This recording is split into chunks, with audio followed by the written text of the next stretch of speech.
Yes, thank you, Nelly. So welcome everyone for the final session of NEWINC 2021. So I'm sure this 3-day immersion in literature and writing was interesting and enlightening to all those who joined with us. So this final panel is allocated to 3 interesting writers, namely Sandaru Wijerathne, Dilshan Boange, and Dilshani Yasodhya. So before we begin, I'd like to remind everyone to mute their microphones once again so that there won't be any interference to their readings. Thank you. So let me kickstart the session by introducing Sandaru Wijerathne. So Sandaru is a banker by day and she's a writer by night. So she's had education at Sirima Bandaranayaka Vidyalaya, both primary and secondary education. And she has always had a passion for literature and writing. So I'm sure that her debut novel, The Fireflies, from which she's going to read to us today, is one great step in her journey of becoming a full-fledged writer. So Sandaru, hope you're doing okay over there. The stage is yours. Do tell us a bit about yourself, the plot, and read away. Yeah, thank you, Chathushkie, for having me here today. It means a lot to me to be with you guys in this forum. Thank you again for finding me and giving me the chance to be in this forum. I'm Sandaru Wijerathne, like as you said, The Fireflies is my debut novel.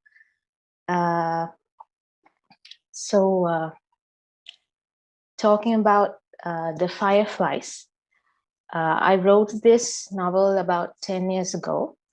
So it's a really long time. So it took me 10 years to finally get it published. And when I talk about the plot, I have always been crazy about reading magic realism like Harry Potter, Lord of the Rings. So what really drove me into writing something in this genre, I think it was the love I had for magic realism stories. But talking about the plot and the story, it's more about, it's not about Western magic when you say magic realism. It's about the magic we have in here in Sri Lanka, because it's something different from the Western culture and everything. We have our own things that are connected with our legends. So when we talk about legends in Sri Lanka, they go way back about 2,000, 3,000 years ago. So the challenge I was facing was how to connect these legends to the present, because this story is flowing in the present time. But the thing is, now someone who read the book had said that I was trying to pull so many strings in this book. But what I think is, what keeps those strings tied together is that feelings of humans do not change with time. I mean, even if it's Vijay Kueni's time or even it's the present, the way they felt about each other, the way humans feel about each other, the love, hatred, jealousy, greediness, they are all the same. So I think that is what keeps this story going. And also, I think I wrote this book when I was a teenager, and this was a teenage novel. And I think this story is so me. That's what I think. And now only I realized that I have been trying to find something in this story that I was missing in my life. And I was trying to create something. I was trying to create love I wanted, and love and how I wanted it to be in this story. So I think that's what makes it beautiful, because that's what makes it unique from anything that I have read before. You should know You should know it's about your life. He looked at me directly without caring a bit about the moisture in his eyes. A big teardrop poured from his eye and fell onto my palm, and finally it was mixed with the flowing water of the stream. You have only 5 months left, but after some tests and a lot of research, I will find a way to buy more time for you. Enough for us to live a lifetime or more somehow, I promise. Oh, I said, trying to hide the astonishment in my eyes. 5 months? What could I do in 5 months? Nothing came into my mind at first, but after a few seconds, I could think of some things. I could go on a picnic with Mom and Siri. I could play the piano until I was fed up with that. I could compose a poem for everyone I loved, and I could decide the place where my own grave should be built, maybe here near this beautiful stream. I pictured myself walking on a riverbank in a dark, scary night. The surface of the river was still as if it was frozen. I was lonely, like I was the only person living on Earth, and tiny stars were the only things that gave some light. I was lost. Suddenly, my eyes caught the vision of something that was shining on river water. It grew larger and brighter second by second, making my eyes attract to it automatically. It was so beautiful and gleaming. I bent towards it unconsciously, therefore, my feet lost balance. I fell into the cold river helplessly, spreading drops of water everywhere. But the shiny thing had disappeared to nowhere, making me realize that it was only a reflection of something that was in the sky. Wishing to see what it was, I tried to keep my face out of water, but I knew I had very little time left. I realized that I had spent a very long time to recognize who you really are. Now I'm already drowning. After several seconds, my eyes would drown in the ice cold water. But I did not even care a bit, because the last thing they could see would be you, my moon. What are you thinking about? His voice, the perfect voice among this whole universe, reached me, breaking my contemplation. Nothing. How long did I? I don't know, but it seemed like an eon. He sighed. You know, I found a poem written by. I could feel my heart stop for a couple of seconds at the word. I mean, Kuwaini. A poem. He raised his eyebrows as if I said something impossible. Yes, in that poem, there was a verse that touched my heart. You want to hear it? I love to hear it. He beamed and closed his eyes. With your lovely roses, never come here, my prince. Go and find your happiness.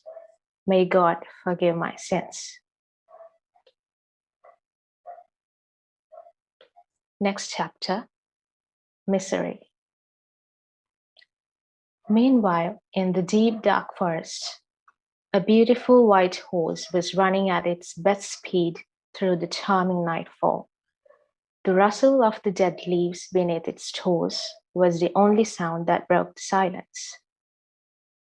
When the sun was fully set beneath the horizon, the horse's steps began to get shorter in a rhythmic way.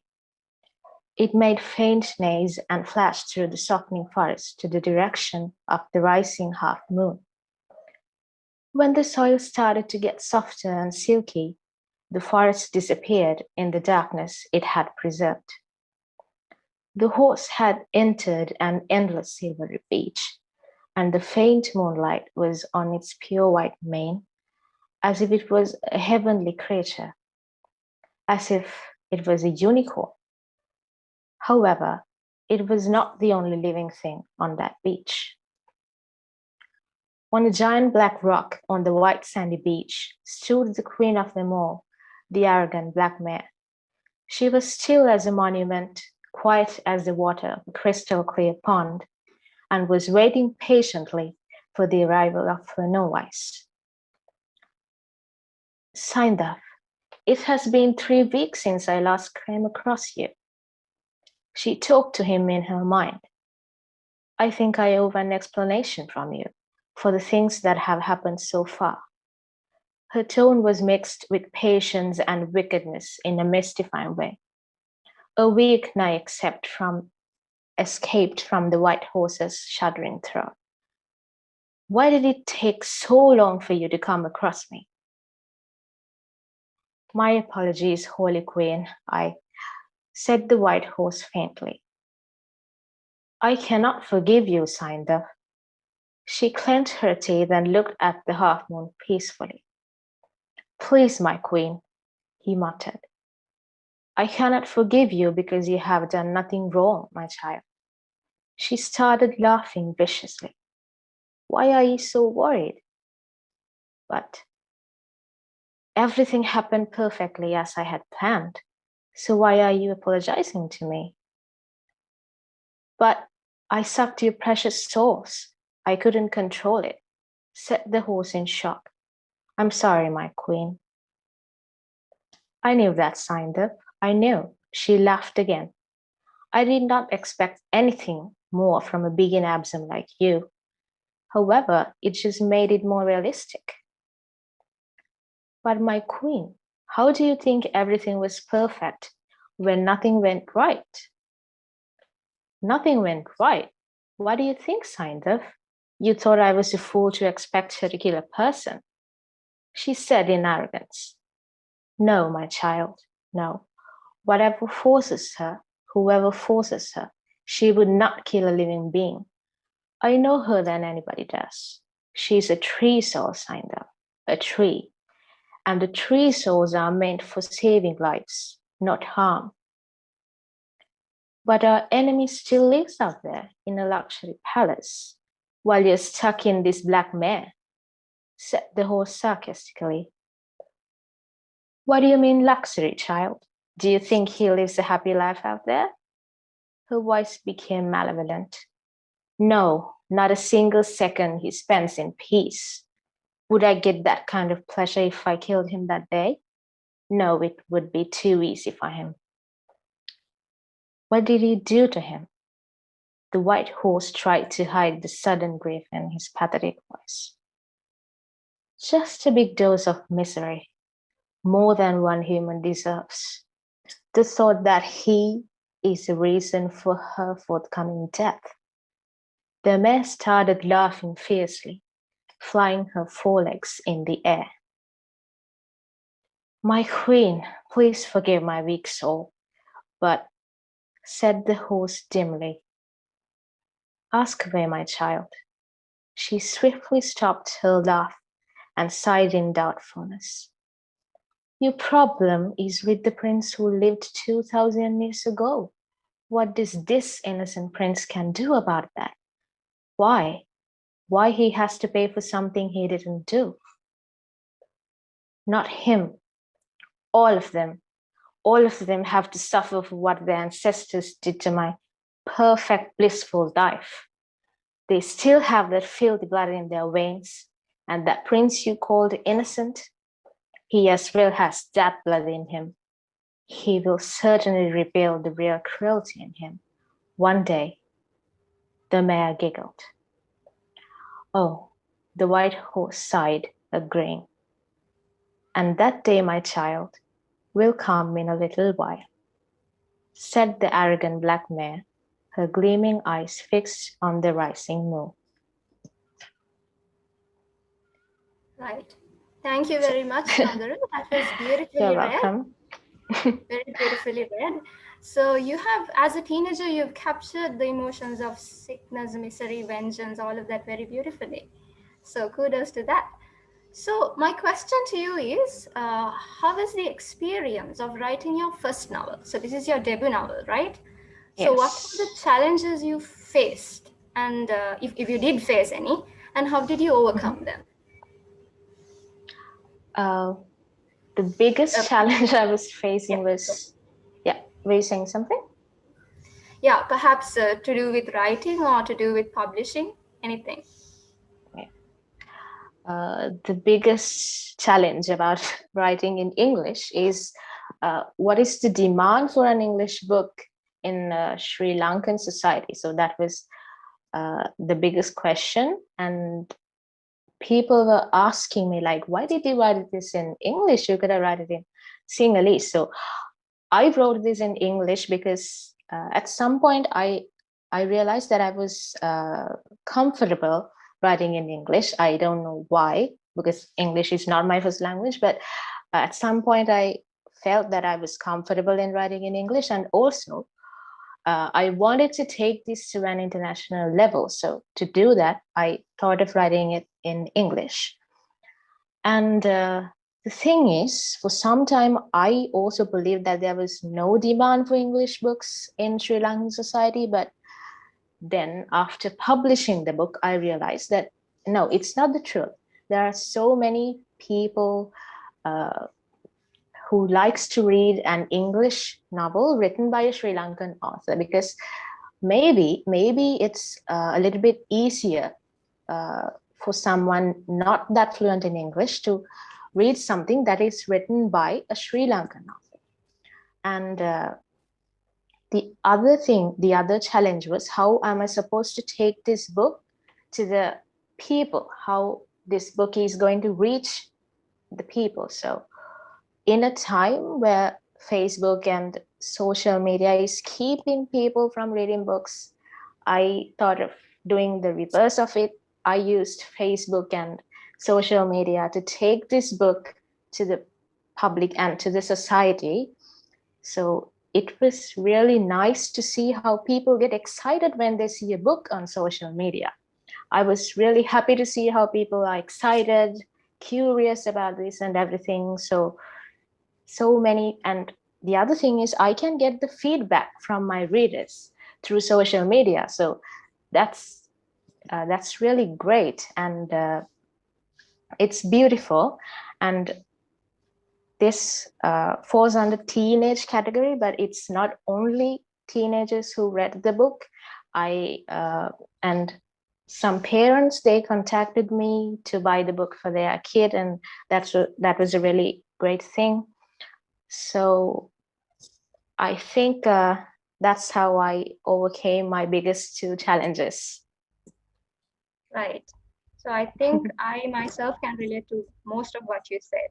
So that was very wise advice from Sandaru to anyone here today who's aspiring to be a writer. So, yes. So thank you very much, Sandaru, for joining with us today and sharing your work with us. You're welcome.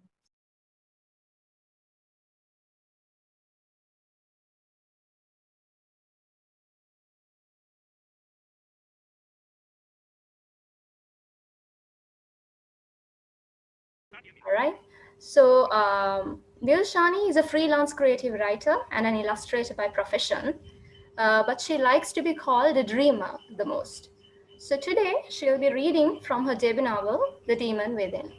Dilshani, the stage is yours. You can read. Hi everyone, I'm Dilshani, and first of all I'd like to thank Vihanga and Chathushkie for this opportunity. It's a great honor for the first time like me to be on this platform with all the extinguished authors and poets and everyone. Uh, this is my first ever book reading, so I would like to apologize for any mishaps I would most surely make during this reading. So this is my book, Baby, The Demon Within, my first book. The cover design was done by Hiranta Pereira and the book was published by Dilshan Publications. So I owe my thanks to both Hiranta and my editor and publisher, Mr. Jeremy for their support. My book is a dark fantasy novel. It's a genre I have rarely come across in Sri Lankan literature so far.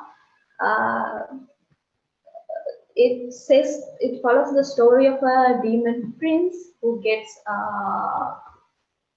banished. Actually, he loses duel to the throne, which is self-programmed with his brother, and loses his throne and his body, and escapes to human world as a disembodied soul. Uh, where he, where he finds a sanctuary as a in a extinguished human being, in the psyche of an extinguished human being who promises to help him build a new body. So the first chapter of the book is about describes my two main protagonists, Darius Ferocious, the Demon Prince, and Maya Winters, and it describes this meeting of their first meeting. So I will start reading from chapter 2, The Door. 13 years passed. So many things changed. Maya grew into a beautiful young woman just as Darius predicted, with raven hair that fell past her shoulders and eyes that carried a golden fire. She glowed with almost supernatural beauty. With Darius's help, Maya learned how to astral project. Every night she left her physical body behind and entered their snow globe in her astral form. She was still bound by the word she gave Darius 13 years ago. And now Maya was sitting in front of a light blue cocoon about 8 feet high. The structure was oval shaped and supported by vines that looked like they were made out of black crystal. Inside the cocoon was a human-like body. The body inside was that of a male with broad shoulders, strong limbs, and perfectly shaped head, complete with a long silver mane. His handsome face was adorned with silver eyebrows, and he held the peaceful look of a man in deep slumber. A porcelain-like skin covered his well-built form. His ears were pointed, like those of an elk, and this is how I envision the body in the cocoon. Continuing on with the reading. It's almost done. Maya whispered in a happy tune to the ball of light which was floating near her shoulder. It is, it replied. Well, do you like it? Maya asked the ball with a touch of pride in her voice. Let's see how it functions, then I will tell you. So far you have done a fairly good job. The answer came in the deep, steady, yet cold voice. Oh, come on, look at this guy. If he was out in the world, he would have driven people mad with his beauty. Just look at him. I did so more than fairly good. Maya complained. The light bulb laughed. Go on, child. You will be late for school. Once it's finished, I'll tell you how great it is. Oh, I won't be late for school. Maya got to her feet. She walked toward the cocoon and slowly ran her hand over the glassy surface. Watch over him, Darius. I'll be back. Maya started running through a land that was covered in the setting sun's golden aura. The area was barren with no sign of life other than Maya. The evenness of the ground was broken here and there by weirdly human-shaped rocks. In the red, purple, and pink background, the black stones stood out, their edges glowing. The path Maya took seemed to end a few meters ahead.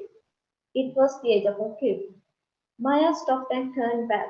The light blue cocoon was gleaming in its mysterious light. Darius was floating near it. She knew he was looking at her, and she knew he was very beautiful. She waved goodbye before she let herself fall over the edge. Maya woke up to the alarm sounding 7 o'clock in the morning. She was tired and happy. Happy like an artisan who has done a hard day's work and achieved a magnificent result. She was up all night working on the doll's skin details. Maya had so far not learned the fussy boy's true identity. She did try to ask him about it. Each time he got grumpy and evaded the question. So Maya stopped asking altogether. He was ashamed of his past. During his time of incarceration within Maya, he managed to piece together his shattered nightmare. He remembered the giant arena, the demon who sat in the audience, the giant human-like demon standing before him, and the heavy iron mace that fell upon his sword again and again. The clashing sound of the metal rang in his ears as he began to recall what he had lost. The first few minutes, Darius held back his attack. He wanted to enjoy this fight. He even had the joy of seeing the look of uncertainty and doubt in his opponent's eyes. Yet there was no fear, and Darius respected that. He despised fear and the ones who carried the emotion. Also, Valado agreeing to an honorable duel earned him more respect from the prince. But this respect was short-lived. Valado the Berserker had external help. As Darius noticed in his blurry memories, Valado's shadow was not of his own. It was of a dead feeder. And Darius was not himself either. His vision failed him constantly, and the strength of his body depleted just a few minutes into the battle. There was a poison involved. The prince, understood by Valado, a demon from the southern marshes, accepted a duel to settle a matter of great importance. Even though he appeared to hold an advantage over Darius's army if it came to an all-out war. Valado's army was made up of wild demons and half-breeds. Elven and goblin blood ran in their veins. Hybrids of demons and these other supernatural creatures. This mixed gene pool gave them all sorts of bizarre powers that allowed them to overcome many obstacles. That was how they survived. The southern marsh was an unforgiving place where the beast didn't last for long. Demons and half-breeds fought day in and day out to survive. In this accursed place, a code of honor was due. They did what they had to do to survive one more day, and they did not regret it. As such, the rest of the demon empire knew the demon from southern marshes to be untrustworthy. A demon's word was their sacred bond, but the southern marshes gave birth to liars and tricksters. Demons at the capital were surprised when a demon from southern marshes agreed to an honorable duel. Even Darius was pleased with the giant demon since it was the hard way. In truth, Velda had a better chance of winning the throne if he went to war rather than choosing to face the Darius ferocious alone. That was what everyone, including Darius, presumed before they were proven wrong. Darius's long hours of contemplation allowed him to see where it all went wrong. Velda was, after all, just another demon from the marshes. He had no honor in him. He had the audacity to accept the help of an ancient magical being to win a one-on-one duel. That was the lowest any demon could fall to. Demons usually kill the ones they caught cheating in simple scandal. There was no punishment severe enough for this kind of trickery. Death was too good. There was one thing in particular that ran through the prince's mind the night before the duel. After the night's refreshment was brought to him by his old maid, Darius fell into a shallow sleep while his maid waited by his side. In his sleep, he heard an echoing whisper that rang in his ear. It filled the room and his head. Darius was not sure if the voice was an echo of a dream or a real person. In a mocking tone, it kept saying, I wonder if your blood is the same color of your father or the color of mine. Darius hated the voice. In an inexplicable way, it unsettled him. He wanted to wake up, but he was paralyzed in a place between slumber and wakefulness. He had to battle to wake himself. Finally awake, trembling and a low, hurtful growl echoing from his deep chest, Darius felt the cold hand of the maid on his forehead. My prince, her kind voice asked worriedly. Darius was uncomfortable and ashamed. For a maid to worry about him, he must have looked pretty good in sleep. He shook her hand off and got up. Leave me. It was just a disturbing dream. He ordered. Yes, my prince, it was just a dream. Everything will be. The maid smiled assuringly before leaving. She knew better than to argue with the arrogant and stubborn prince. Why did the color of the blood matter? Demons had varied blood colors. The black-blooded demon was considered most noble among the demon race. Darius didn't really remember what color his blood was. It had been so long since he shed even a drop. Only his father was able to beat him up to the point of bleeding. Azazet held all training battles with his son in seclusion. The emperor saw to it that his son would be beaten to near unconsciousness every time. As a result of this excessive training, No blade or claw could get close enough to cut him. However, when he fled the duel, Darius saw his blood. It was red, a warm red passing with fading light. He was baffled over the color, which was considered uniquely human trait by demons. Still, he loved that color. It was beautiful. To wrap up my reading, I'd like to read the poem I added in the back cover of my book. Instead of a book blurb, I used a poem because why not? So, yeah. How long will you hide me in a smile? Pretend that I don't exist. How many times will you be broken inside before you learn to resist? I am the demon on your shoulders, the darkness within your soul. Call me a name at the edge of the night, for then I shall be known. Take my hand and walk through fire. Don't let go, for the path is long. Swallow your fears, breathing the flames. In the end, you will be strong. Come with me to the end of the world, where the earth bleeds and the skies are ablaze. Stay by my side when I claim my throne. You will see sunrise in a golden cave. Keep your dreams closer to your heart. Bury your regrets. Tomorrow is none. I'll give you wings as dark as night. Fly up to the stars, but your soul will be mine. All right, Dilshani. So that was once again very magical. You went from Alice in Wonderland to Lord of the Rings. Okay. So, so you told me earlier that you do not like to be captured within a frame. You like to experiment.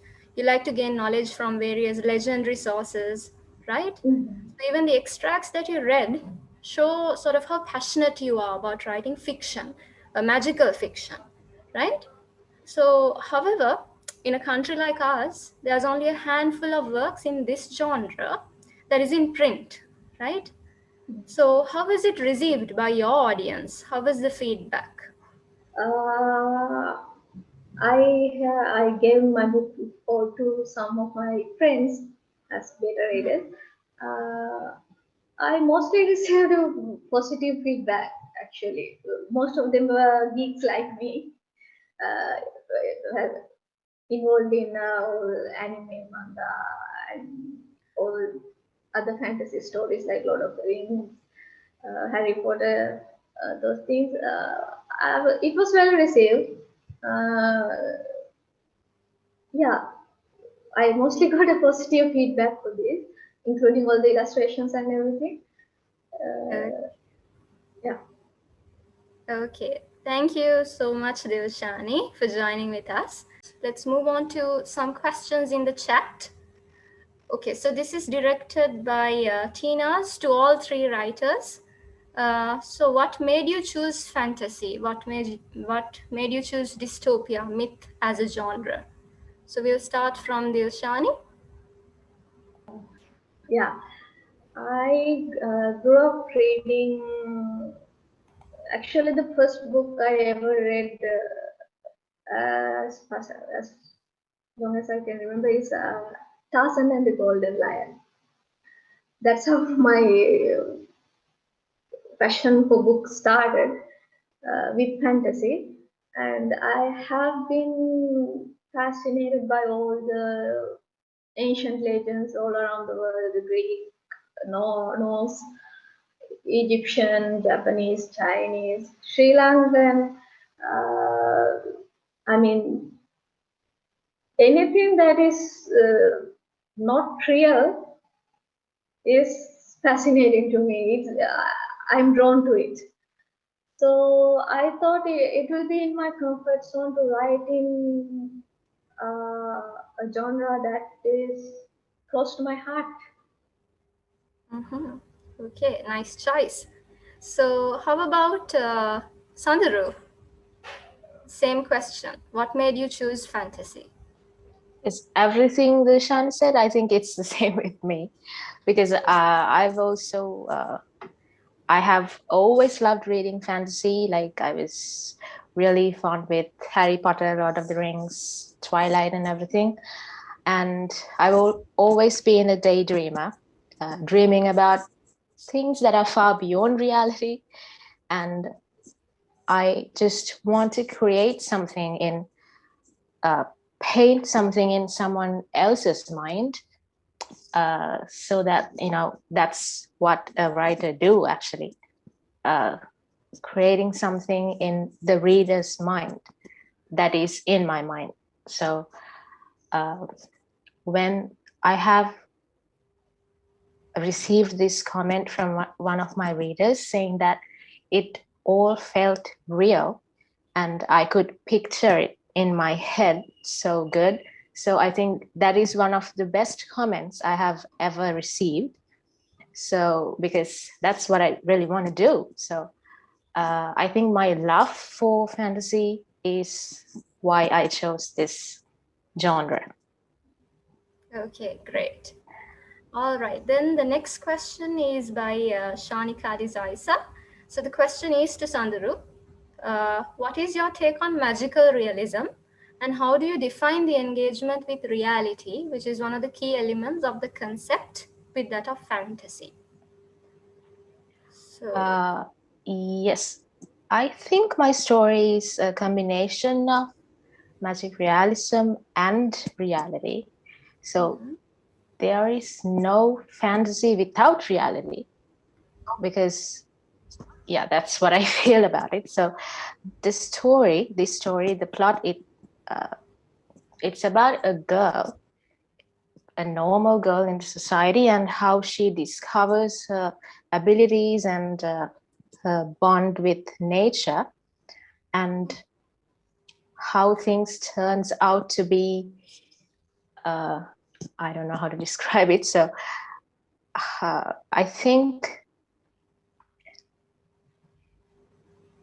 magic realism is nothing without the reality. So it's how we connect it that makes it beautiful.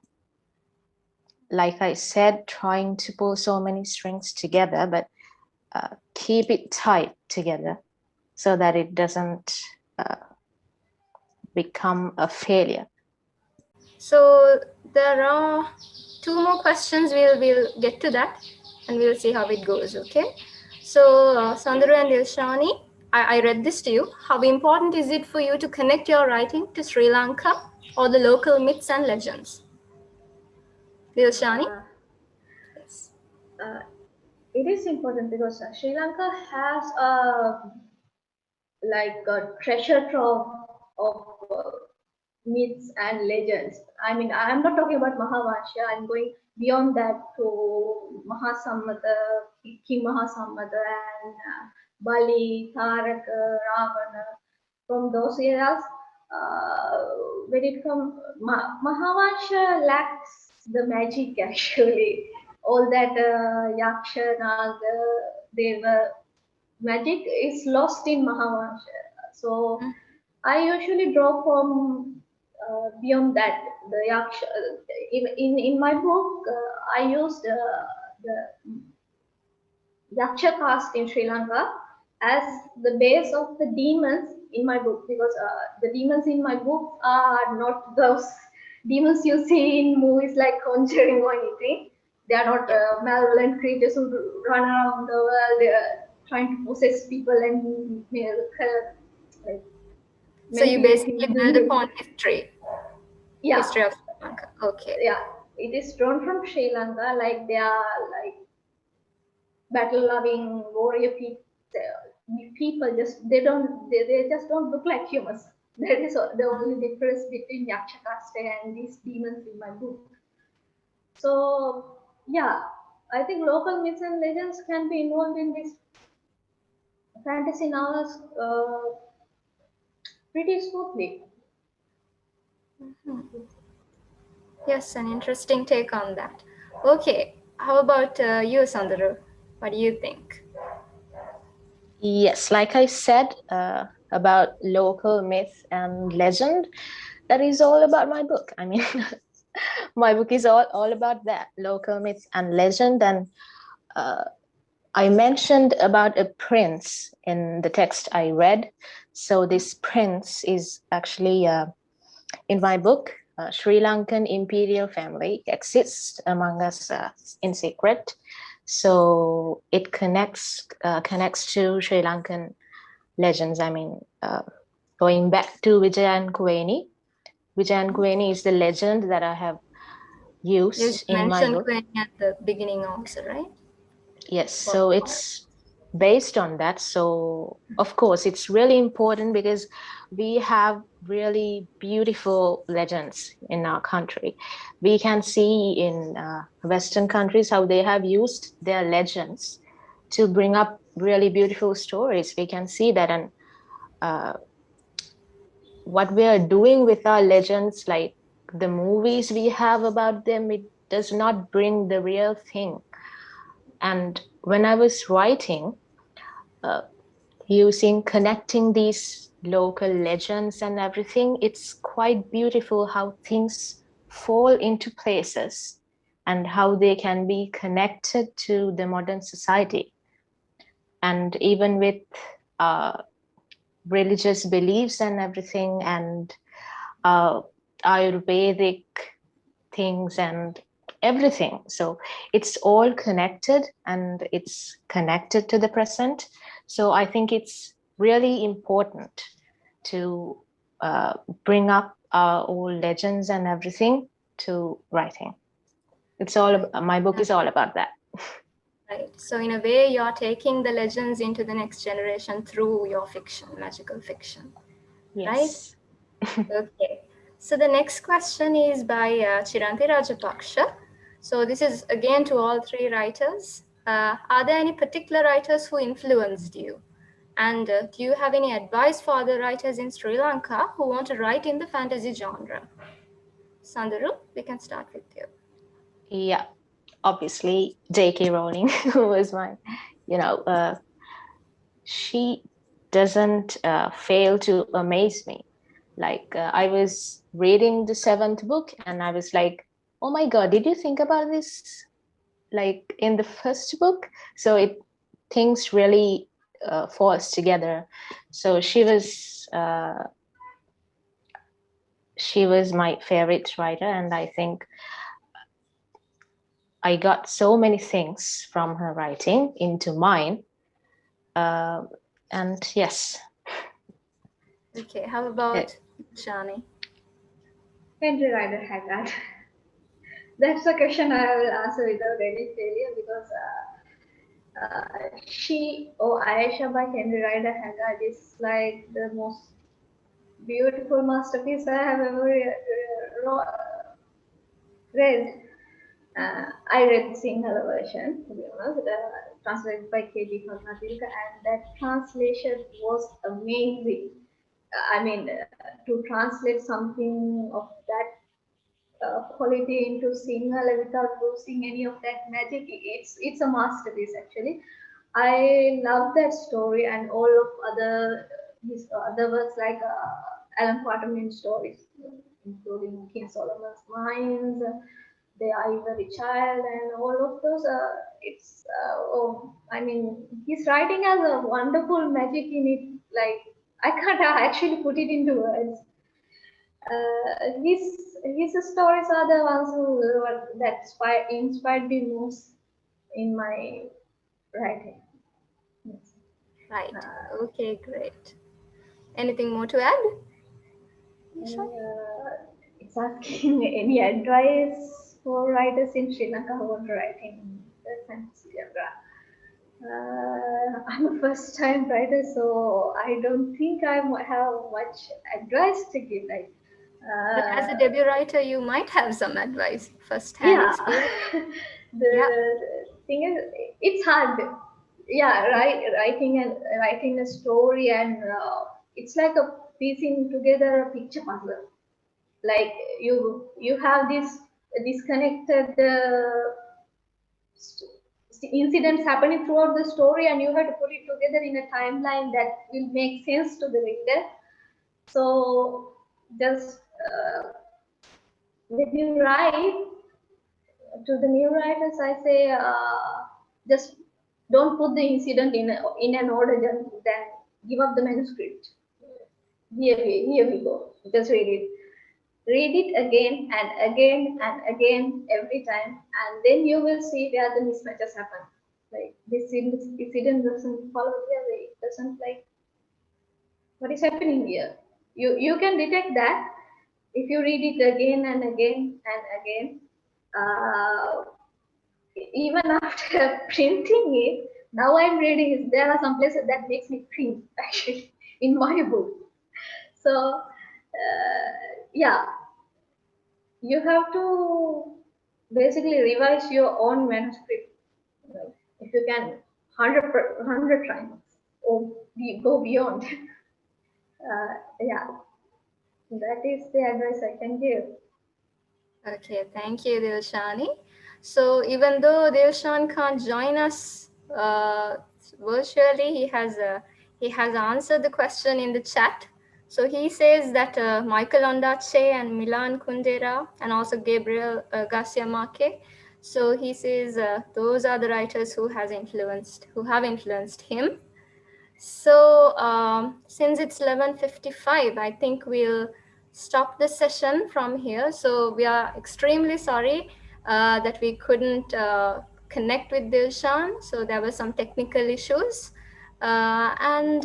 So thank you very much, Dilshani, and also Sandaru and Dilshan for joining with us today and sharing your wonderful pieces of work. With that, we mark the end of the final session of New Ink. Thank you, everyone, for joining with us and making this memorable. So I'd hand the rest of the proceedings over to Tina's.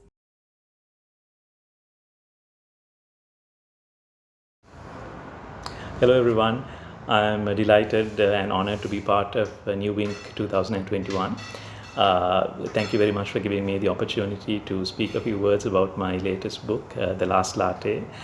It's a novel which is set in Colombo, contemporary Colombo, but although the scenario itself is fictional, the larger, the background story that surrounds the narrative. It happens in the context of India and China declaring war on each other, and the hostilities showing the possibility of escalating all the way to nuclear war. And Colombo is feeling the ramifications of it, since there are a considerable Indian and Chinese interests now embedded in Sri Lanka. The story itself unfolds in the course of one evening between two friends who are meeting up after a couple of weeks in what is called Colombo's most upscale coffee house. So I'll be presenting a few readings from my book. Hope you all enjoy it. Given all that has happened and all that is unfolding, the eerie long silences along roads and sudden bursts of military convoys moving at breakneck speed, and the ominous sound of aircraft flying at alarmingly low altitudes, the city seemed as though it was condemned to serve an ignominious sentence. Colombo was now left in solitary confinement, as though put on death row, without a fixed date to be marched up for execution. When he saw the sight of armed guards patrolling on foot or passing as a flash aboard whizzing jeeps, Steve couldn't help but feel the men in uniform were the jailers of the city, keeping watch until the time arrived for the hangman's noose. Abandonment of Colombo was quickening at sepulchral solitude that was encasing everything, even the air. To ones like the two men who sat inside the lounge, it felt as though they were sentenced to inhale loneliness. Christy and Steve, who seemed determined to languish with what was left of their beloved city, felt they were being lulled into a similar fate of isolated waiting, a fate that involved no definite end and thickening inertia. There were questions in each one as to how to deal with the solitude that towered over their days, casting an oppressive, expanding shadow. Dealing with the solitude impelled each to deal with his own solitary self. For two extroverts as them, that was a daunting prospect which didn't ease with passing days. Perhaps the only way was to sit through the silence was together and make the solitude more bearable, a solitude of two. And it was their shared nostalgia that now gained more vibrancy as remembrance reigning over their time.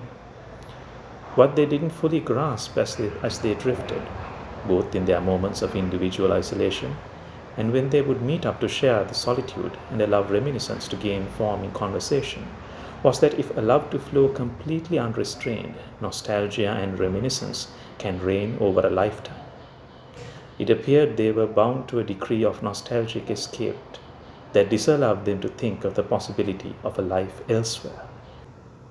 Slow and somber steps took him in, past the glass doors he pushed open by the stainless steel handle. The staleness of the air, the hollowness that wailed in the deadpan surroundings arrested him. A sudden and inexplicably absurd feeling came over, as though a sigh that almost wanted to rush out from his lungs got choked in his throat. And like that frozen sigh, which now had no direction or purpose, the environment made no sense. Having moved his feet nearly halfway to the coffee bar counter, he found himself standing, listening to the sound of his own breathing. It was weird. Never had he ever before experienced a single moment in this very establishment when everything simply paused long enough for nothing but the sound of his own breathing to gain his undivided attention. He untangled his thoughts of resting on the monotony of his breathing and looked around. "Stevie boy," the smooth voice came out, not as suave as it did back then. Stephen Rales caught sight of his lifelong friend, Christopher Thiagalingam, coming out through the door of the kitchen located at the end of the coffee bar. With a warm smile to his friend, Steve put a hand up in greeting and resumed his steps towards the coffee bar. The quietness was unearthly as he dismally took in the surroundings of Christie's Cafe Lounge. Deserted, abandoned, as if it never could have been what it actually once was, Colombo's chicest coffee house. The look on his face was one that couldn't hide his silent disbelief at what had befallen them. The proprietor of the establishment stretched out his arms in a dramatic gesture to his bosom friend and confidant. The two middle-aged men met in an embrace of greeting, each slightly leaning over the counter that was belly high. Dressed in blue jeans and a grey linen shirt, Steve heaved himself onto a bar stool and put his hands on the bar counter with fingers outstretched, the backs of his hands tersely on the wood surface that had the faintest trace of moistness on it, as though a washcloth had cruised over it just moments ago. "So," Steve's lips came together as if to whistle and stream out an exhale. It was a sign of his weariness of spirit. Somewhere deep within was a sigh, willing and yearning to speak out, but kept the peace, out of a sense of duty to not dampen the mood of the man on the other side of the counter, who was genuinely elevated in spirit to see his closest friend right in front of him. So, we're here for another day," said Christie, observing his friend's mood and putting on a smile as if to say, "Cheer up. What can any of us do after all?" In a pair of jeans and a black crewneck t-shirt, the owner of the lounge was the barista this evening, at this private, pre-planned meet-up between once two very uptown socialites. The whole of Christie's Cafe Lounge was theirs this evening, theirs and theirs alone.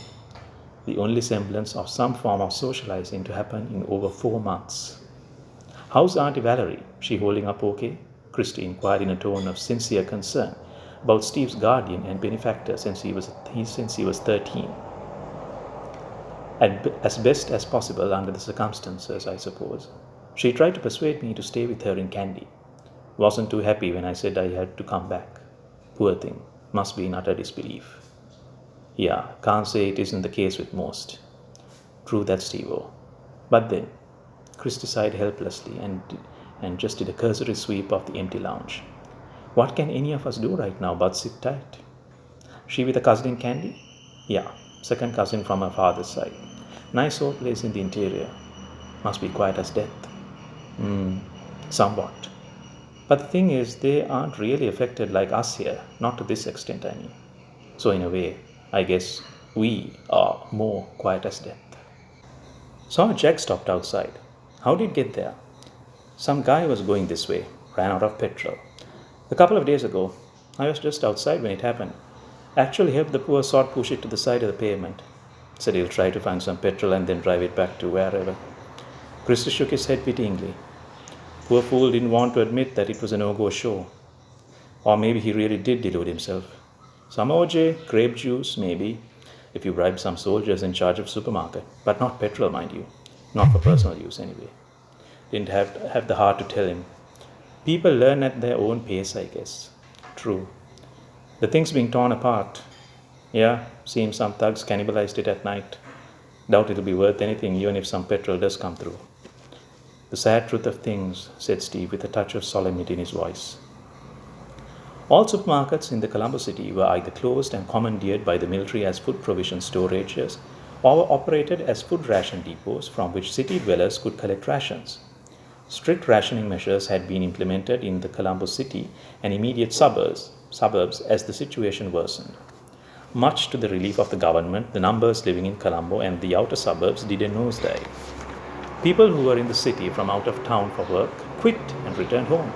Thousands of residents in Colombo began forming a wave of refugee migration as soon as Colombo's airspace became routinely alive with military aircraft, giving the impression of an imminent fully fledged war zone to take shape on land.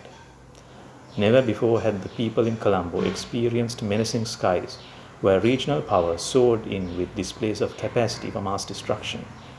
On 2 instances, fleets of Chinese fighter planes chased Indian aircraft that tested the Dragon's resolve by flying over the western province. Panic struck the populace below, thinking that war had erupted on full scale. Those were the tickets that set the new wave of Sri Lankan war refugees to countries like Australia and New Zealand. The most crushing blow came by way of the Chinese naval cordon imposed just outside Sri Lanka's territorial waters, closing off the route to Colombo harbour.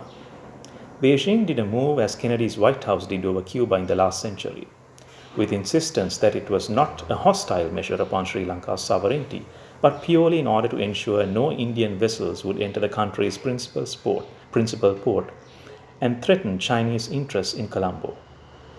All vessels entering and leaving the Colombo port were circumstantially subjected to passing the Chinese check. The arbitrary Chinese action was vociferously condemned by the international community at all forums of international diplomacy. They spared no words in denouncing Beijing's actions as contrary to international laws and the spirit of global peace and harmonious coexistence. When the Sri Lankan ambassador in Washington appealed on Colombo's official orders to the US government to intervene in disbanding the Chinese naval cordon over the Colombo port, New Delhi too committed a high-profile delegation to show solidarity with its little neighbor. After much deliberation, Washington decided in the best interest of avoiding exacerbation of a delicate situation in the South Asian region, the US would not intervene militarily to end the Chinese naval cordon controlling sea access to the Colombo harbour. Sri Lanka found herself once again being small fry in the larger scheme of global politics.